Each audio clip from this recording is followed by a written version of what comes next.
Менимче креативдүү продукт жасоо үчүн кандайдыр бир креативдүү эрдик керек.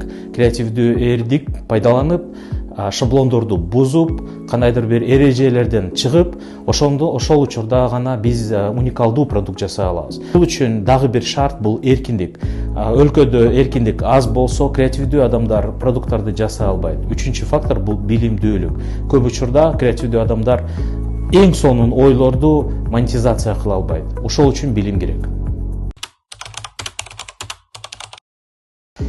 Мен байкайм, көп учурда креативдүү адамдар менин продуктум эң сонун деп ишенишет, бирок кардарларды такыр укпайт.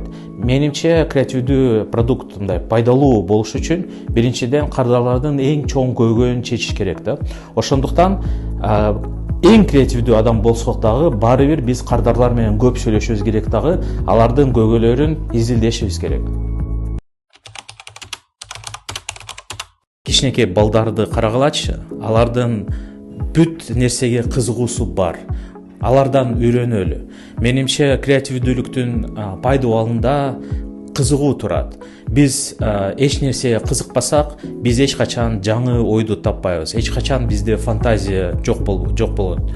Ошондуктан кызыгууну жөндөм катары карашыбыз керек дагы, ошону өстүрүшүбүз керек өз-өзүбүздө.